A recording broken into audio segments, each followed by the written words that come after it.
नमस्कार। हर साल फरवरी और मार्च के बीच में एक बहुत ही प्राचीन और महत्वपूर्ण हिंदू त्योहार मनाया जाता है, महाशिवरात्रि। तो आज हम इसी विषय की गहराइयों में उतरेंगे और जानेंगे कि आखिर ये पर्व इतना खास क्यों है। लेकिन चलिए शुरू करते हैं एक सवाल से। आखिर ऐसा क्यों है कि हिंदू धर्म का इतना बड़ा त्योहार किसी जश्न या धूम धड़ाके के बजाय एक शांत और पूरी रात चलने वाली आराधना है? सच पूछिए तो यही सवाल इसे बाकी त्योहारों से बिल्कुल अलग और खास बना देता है। इसको और अच्छे से समझने के लिए जरा देखते हैं कि महाशिवरात्रि दूसरे त्योहारों से कितनी अलग है। देखिए, ज्यादातर हिंदू त्योहार दिन में मनाए जाते हैं, उनमें उत्सव होता है, आनंद होता है। लेकिन महाशिवरात्रि वो ठीक इसके उलट है। ये रात का त्योहार है जिसका पूरा फोकस गंभीर आत्ममंथन, ध्यान और खुद को जानने पर होता है। तो फिर सवाल वही है, ऐसा क्यों? इस त्योहार को इतना गहरा मतलब देने वाली वो कौन सी पौराणिक कथाएं हैं? चलिए उन कहानियों को जानते हैं। सबसे जानी मानी कहानी है भगवान शिव और देवी पार्वती के पवित्र विवाह की। ये कथा इस त्योहार के बिल्कुल केंद्र में है। लेकिन ये कहानी सिर्फ एक शादी की कहानी नहीं है, इसका मतलब बहुत गहरा है। शिव और पार्वती का मिलन असल में पुरुष यानी चेतना और प्रकृति यानी ऊर्जा का मिलन है। ये वो दिव्य संगम है जो सृष्टि को आगे बढ़ाता है और पूरे ब्रह्मांड में एक संतुलन कायम रखता है। अच्छा, एक और बहुत जरूरी कहानी जुड़ी है शिव के शक्तिशाली दिव्य नृत्य से, जिसे हम तांडव कहते हैं। अब देखिए, तांडव का मतलब सिर्फ विनाश का नृत्य नहीं है। ये तो पूरे ब्रह्मांड के एक लगातार चलने वाले चक्र का प्रतीक है। पहले सृजन, फिर उसका संरक्षण और फिर विनाश, ताकि एक नई सृष्टि हो सके। ये पूरा जीवन का चक्र है जो इस नृत्य में समाया है। और जो तीसरी खास कथा है वो शिव की अपार करुणा और उनके बलिदान को दिखाती है। यही वो कहानी है जिसकी वजह से उन्हें एक बहुत मशहूर नाम मिला। उन्होंने उस जहर को पी तो लिया, लेकिन उसे अपने गले में ही रोक लिया और इसी वजह से उनका गला नीला पड़ गया। तभी तो उन्हें नीलकंठ कहा गया, यानी नीले गले वाले। तो ये पर्व दुनिया को बुराई से बचाने वाले उनके इस महान काम को याद करने का भी दिन है। तो ये तो हुई पौराणिक कथाएं। अब जरा ये देखते हैं कि भक्त इस त्योहार को असल में मनाते कैसे हैं। वो कौन से रीति रिवाज हैं जो इस रात को इतना खास बनाते हैं।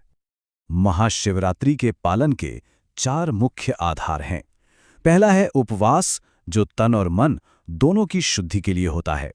दूसरा है रात्रि जागरण, मतलब पूरी रात जाकर प्रार्थना करना। तीसरा है मंदिरों में शिवलिंग की पूजा और चौथा है मंत्रों का जाप और ध्यान में डूब जाना। ये जो रात भर जागने की प्रथा है ना, इसे जागरण कहते हैं और इसका आध्यात्मिक लक्ष्य बहुत बड़ा है। शिव के जरिए अपने अंदर और दुनिया में जो भी अंधकार और अज्ञान है उस पर जीत हासिल करना। तो ये सिर्फ जागना नहीं है, ये जागृत होना है। इस पूरी रात और दिन एक मंत्र है जो लगातार गूंजता रहता है, ओम नमः शिवाय। ये पवित्र पंचाक्षर मंत्र है जिसे शिव की दिव्य शक्ति को महसूस करने के लिए जपा जाता है। ये पूरे माहौल को भक्ति से भर देता है। शिवलिंग पर कई तरह की चीजें चढ़ाई जाती हैं, जैसे बेलपत्र, दूध, शहद, फल और जल।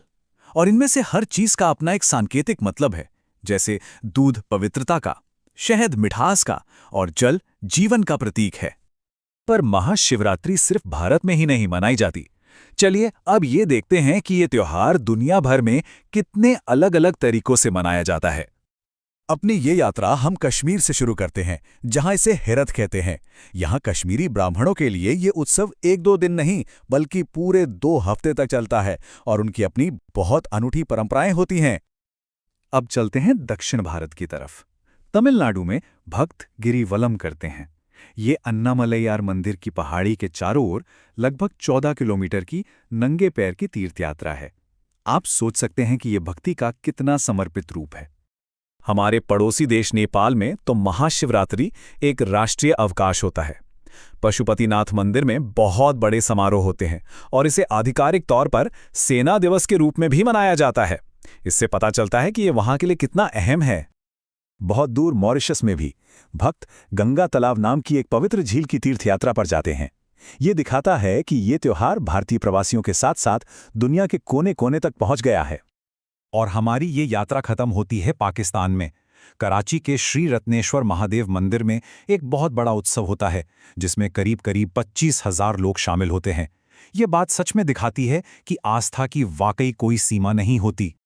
तो इन सब कथाओं, रीति रिवाजों और उत्सवों को जानने के बाद अब सवाल ये उठता है कि आज के इस मॉडर्न जमाने में इस प्राचीन त्योहार का क्या महत्व है। देखिए, इसका जो मूल संदेश है वो आज भी उतना ही जरूरी है। महाशिवरात्रि हमें याद दिलाती है कि हमें अपने जीवन से अंधकार और अज्ञान को हटाना है। ये खुद को बेहतर बनाने और ज्ञान पाने का एक मौका है।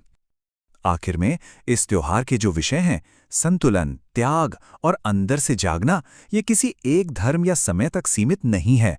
ये हमें अपनी भाग-दौड़ भरी जिंदगी से एक ब्रेक लेकर थोड़ा रुककर अपने अंदर झांकने का एक बहुत अच्छा मौका देता है। और ये पूरी चर्चा हमें एक गहरे सवाल पर लाकर छोड़ देती है। आज की इस दुनिया में जहां हर पल हमारा ध्यान भटकाने के लिए कुछ ना कुछ है, वहां एक रात की शांति और स्थिरता हमें क्या सिखा सकती है। अगर आपको वीडियो पसंद आया हो तो लाइक, शेयर और सब्सक्राइब जरूर करें।